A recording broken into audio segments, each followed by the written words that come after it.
big good morning. Yes, good morning. It's very nice to see you all. Do you like to be on stage? Yes? That's the spirit. Good job.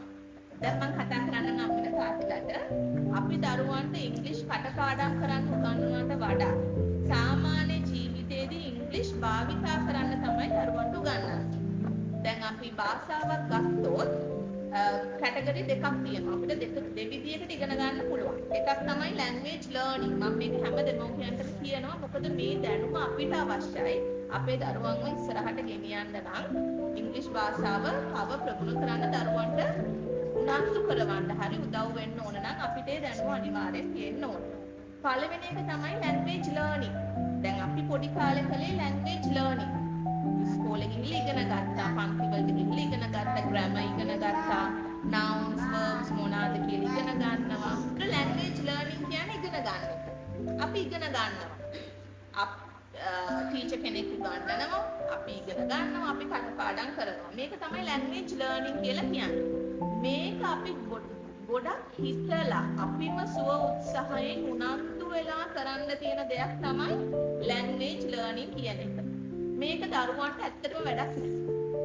දැන් උදේ නැගිටලා බබා කවදාවත් කියන්නේ අද නම් මම පාඩම් කරන්න ඕනේ.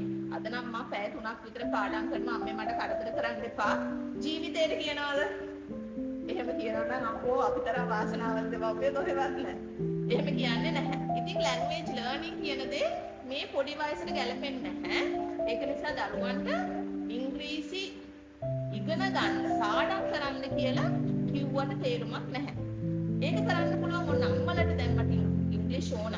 ඉස්සරහට මගේ දරුවෝ තැනකට ගෙනියන්න මමත් මේ භාෂාව හදාගන්න කිව්වොත් ඔන්න අම්මලට ඒක ගැටලුවක් නැහැ. language learning කියන දේ ඔයගලන්ට කරන්න පුළුවන්. ඉතින් අපි දරුවන්ට කොහොමද මේ ඉංග්‍රීසි භාෂාව උගන්වන්නේ? එතකොට තමයි අපි ඊළඟ ක්‍රමවේද භාවිතා කරන්නේ. මේකට කියන්නේ language acquisition. acquisition කියන්නේ අත්පත් කර ගැනීම. ඒක નિરાයාසයෙන්ම වෙන දෙයක්. ඒක අපි හිතලා ඇඟට බල කරලා මනසට බල කරලා කරන්න ඕන දෙයක් නෙමෙයි. නිකන් හරියට ඉංග්‍රීසි සින්දුවක් දරුවෙක්ට අහන්න දුන්නොත් ඒකේ තියෙන ඇක්ෂන්ස් කරන්න දුන්නොත් ඒගොල්ලෝ ඒ සින්දුව කියන්නේ නැද්ද? අනිවාර්යෙන් කියනවා. ඒ ඇයි ඒගොල්ලෝ ඒක එන්ජොයි කරනවා. නිකම්ම ඒක මනසේ තැම්පත් වෙනවා. එයාට ඒක නිකම්ම කියන්න පුළුවන් වෙනවා. මේක තමයි acquisition කියලා කියන්නේ. ඉතින් දෙමව්පියෝ විදියට අපි ගොඩක් ටාගට් කරන්න ඕනේ language learning නෙමෙයි language acquisition. English movies බලන්න දෙන්න. English cartoons බලන්න දෙන්න. සින්දු දාද්දි English දාන්න. කතන්දරයක් කියද්දි ඔයා හරිය ඉස්සෙල්ලා ඒක චුට්ටක් කියවලා පුරුදු වෙලා දරුවට කියලා දෙන්න. එතකොට දන්නේම නැතුව දරුවෝ එන්ජොයි කරද්දි දරුවෝ ඉගෙන ගන්නවා. දරුවෝ කටපාඩම් කරන්න ඕන භාෂාවක් කියන්නේ අපි දන්නේ නැත්නම් මුල් ටික අපි කටපාඩම් කරනවා. විවිධ දරුවන්ට චැලෙන්ජින් දේවල්. චැලෙන්ජින් කියන්නේ ඒගොල්ලෝ අකමැත්තෙන් කරන දේ නෙමෙයි. ආසාවෙන් කරන දේවල් වුණාම අනිවාර්යෙන් දරුවෝ හොඳට ඉංග්‍රීසි කතා කරන්න ඉගෙන ගන්නවා.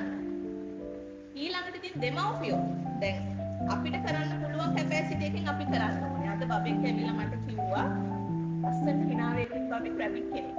මම මේක හරියට පාඩම් කළා. සිංහලෙන්ම මට කියනවා මම හරියට පාඩම් කළා මම සෙල්ලම් කළෙත් නෑ. අම්මා මාව තියාගෙන ඉගෙනුවා කියලා. ඉතින් ඒක තමයි වෙන්න ඕනේ. මේ වයසේදී දරුවන්ට තේරෙන්නේ නෑනේ අපි තියාගෙන උගන්වන්න ඕන. හැබැයි විනෝදයෙන් ඒගොල්ලන්ට ආස හිතන විදියට නැත්නම් ඉංග්‍රීසි කියන දේ දැන් ගොඩක් ලොකු අයට වෙලා තියෙන ඉංග්‍රීසි වලට බයයි. අම්මෝ ඒ කාලේ සර් ගැහුවා. දැන් ඉංග්‍රීසි කතා කරන්නෙම නෑ. ඉතින් ඒ වගේ දෙයක් වෙන්නේ නැති වෙන්න මේක හරි ෆන් එකේ විනෝදයෙන් අපි දරුවන්ට දෙන්න ඕන. ලංකාව වටේ ඉන්න දරුවන්ට හොඳට ඉංග්‍රීසි කතා කරන්න සහ ඒගොල්ලන්ගේ පෞරුෂය ගොඩනගන්න. දැන් ඉංග්‍රීසි කතා කළාට මදි. අපිට ඒක කාට හරි කතා කරන්න බය නම් ඒකෙන් දැනගෙන වැඩක් නැහැ. දැන් ඉංග්‍රීසි අපි දැනගත්තට ඒකත් ඉංග්‍රීසි යූස් කරලා අපිට කාත් එක්කවත් කතා කරන්න බැරි නම් ඒ භාෂාවෙන් වැඩක් තියනවද? නැහැ.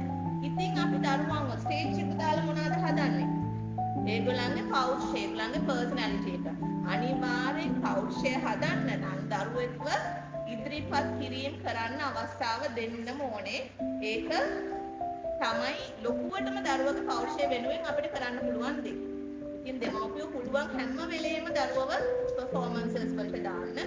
ඒක දරුවන්ට ගොඩක් රුකුලක් වෙනවා. මොකද ඉස්සරහට අපිට හැමතිස්සෙම අපේ ජොබ් එක මොනවා වුණත් කාට හරි කතා කරන්න වෙනවා.